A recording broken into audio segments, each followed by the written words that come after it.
Hello viewers, welcome back to Nazima's Taste of Home. Today I am back again with another Sri Lankan special street food, Sri Lankan special egg roti. Sri Lankan egg roti, an authentic Lankan street food, it is a famous dish that you can eat either as a snack or even as a dinner. A crispy thin roti with egg, salt, and pepper in the middle, served with chicken gravy or sometimes dal curry. Think of it's a crispy, wholesome twist to your omelette and flatbread. Tempted enough to give this recipe a shot? Let's try it. This is a must-know roti paratha recipe if you want to make some of the well-known Sri Lankan street food and snacks at home. Beef curry rotis, kottu, dolphin kottu, and stuffed parathas have one thing in common: they all use a paratha roti with or without an egg. With a little prep work, you can easily make these rotis at home to substitute bread or any type of flour. Subscribe to Nazima's Taste of Home. Press the bell icon for latest updates.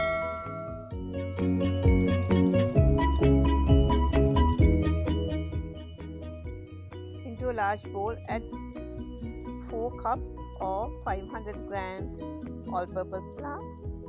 To save some time, I am going to use the stand mixer, but you can use a large bowl and knead it by your hand. Add 2 tablespoons of soft butter, a teaspoon of salt. I am going to use the dough hook and start in low speed for about 30 seconds, and then I am going to use very slightly warm water. Add gradually until you reach the paratha dough consistency. The dough mustn't be too sticky, but I am going to add about 1.5 cups of water. But it depends on the quality of your flour, so add water accordingly. Now I am going to increase the speed on high and knead it for about 8 minutes. Now after about 7 minutes, I am going to add 3 tablespoons of coconut oil, but you can add any other oil too, but coconut oil will give that authentic taste, and knead it further for about a minute. Now after 8 minutes, you can see it is slightly sticky. This is the consistency we are looking for. And then let's transfer the combined dough into a large bowl. Now apply some oil on the dough ball and leave it for about an hour. Keep it covered in a warm place, and then let's prepare a greased tray just like this. Now after about an hour, now you can see, if you press it with your fingers, it should be like this. That is the right consistency. Grease your hands with some cooking oil or coconut oil before you start making the balls.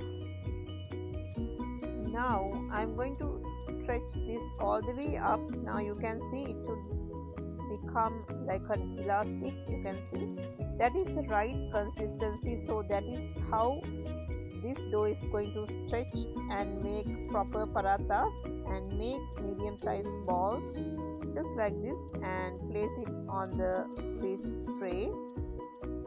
Make sure to stretch it all the way up and fold it and make a ball just like this. The tray I prepared was not enough to place all the dough balls, so I have taken a larger tray and I'm going to transfer all the dough balls into this tray. Make sure to have gaps between the dough balls so that way it doesn't stick together, and I'm going to cover it with a plastic wrap and leave it for 1 hour. Now after resting for 1 hour, let's start making the parathas. Before stretching the parathas, break an egg and put it into a bowl. If you prefer, you can add some finely chopped onions and green chilies, but I am going to add only salt and pepper, and I am going to use one egg for each paratha, but you can use accordingly, or you can use half an egg or a quarter egg, or however you want to. Beat it lightly and keep it aside. Get ready with your workstation. Apply some oil just like this. You can use a metal table or a countertop. I am using this wooden board. Flatten the dough ball with using your fingertips, and then with the flat palm of your hand, smooth, stretch and flatten to shape them just like this. In the restaurants, they use the throw and stretch method, but I am not very familiar with that. But this dough is perfect to do the throw and stretch method if you are familiar with. It is called the ROTi in the restaurants or hotels in Sri Lanka, but I feel comfortable stretching and spreading with my fingers just like this. So you can do either ways. If you have practice doing it, you can easily stretch it.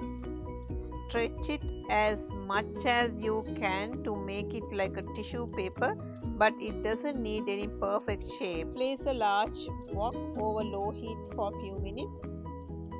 Once you have flattened the paratha, gently lift the paratha using both hands, similar to hanging garments on a clothesline, and place on the slightly heated wok. Let the paratha cook for a few seconds, about 10 seconds, and then slowly drop the beaten egg. Fold the edges of the dough inwards, covering the egg while forming a square paratha. Don't worry about the beaten egg flowing out of the folds or not getting a perfect square. At this point, you are just learning the workflow and easy for you to continue making the parathas without any mistakes.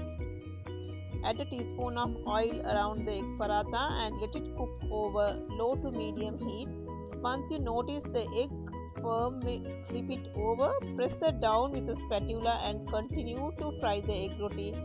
Flip a few times to evenly fry the egg parathas just like this. Look at this golden crispy egg roti. If you want, you can cook a little more. Continue the process with the rest of the dough balls and the eggs. In Sri Lanka, we never had to make this at home because it was so readily available everywhere. This roti is so fun to make, you are going to love it. The art of making the perfect roti, and truly I was amazed how easy it was and how little ingredients we used to make this most delicious egg roti. In fact, you will be very surprised to know how easy and simple it is to make these perfect egg rotis in your kitchen. I am going to serve this egg roti with some chicken curry with gravy tonight for dinner.